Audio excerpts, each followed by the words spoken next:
Hello and welcome to another video from Sustenance and Covering, the only channel you need to not only survive the current apocalypse but actually enjoy it. And this is going to be episode 3 of Wake Up Call.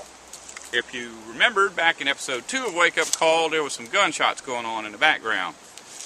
And when I was watching the video, it got me to thinking about them gunshots. For the past 3 days, not today, but the last 3 days, we've been getting a whole lot of weapons fire coming from our police station, because right behind our police station is a shooting range. Now, a lot of people know that where I live went through Hurricane Katrina, and our police department was destroyed, utterly destroyed. Since then, the town has not been rebuilt. There's hardly anybody here. But we got a grant, and the grant was for several $million. I mean, several $1 million to build a police station and a firing range. And this was a grant from the Department of Homeland Security. Now, our little police department has never really recovered either, because without any citizens, there's no tax base. In fact, right now, they're talking about moving into a trailer because they can't pay the electric bill on the several $1 million building. And the building that we got is a hardened concrete bunker. It's above ground bunker. It's 2 stories tall. It's maybe 150 foot by 150 foot, and it's got a gable roof on it, but it's a poured solid concrete gable roof. And I watched them tie all that rebar together. You'd have to have a bunker buster bomb to get in there. And we only got a couple of police. You know, I think maybe there's 4 police in our city on patrol at any time, and we got a police chief, and I'm sure there's some dispatchers. But anyways, the reason I'm making the video is I've got 2 friends, YouTube friends, who are former police deputies.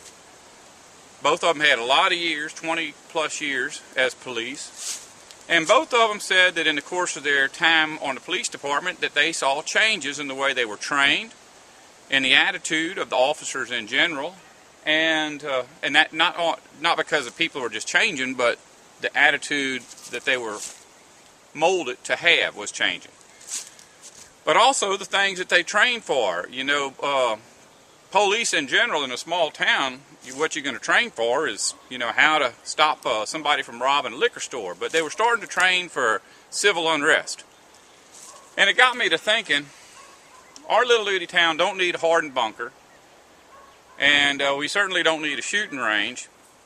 But the things I've been hearing from the shooting range do not match what weapons we would even have with our little bitty police force.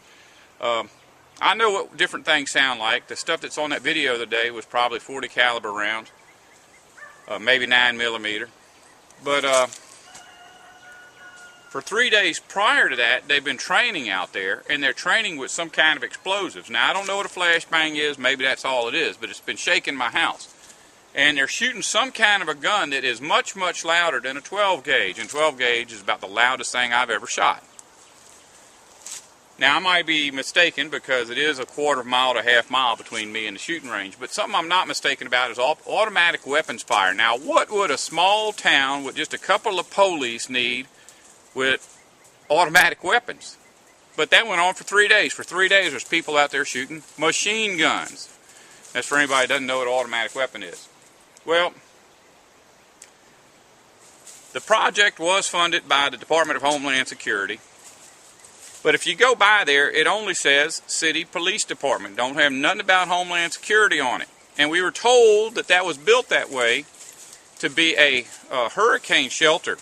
But there's hurricane shelters all around here, and they all got a little sign out front. Looks like that picture of a hurricane. There ain't nothing like that on our police department. But there ain't nothing on there about the Department of Homeland Security or FEMA, and I suspect that's who's over there training. There's a convergence. There's an awful lot of lying going on. If you don't want to survive, don't listen to me.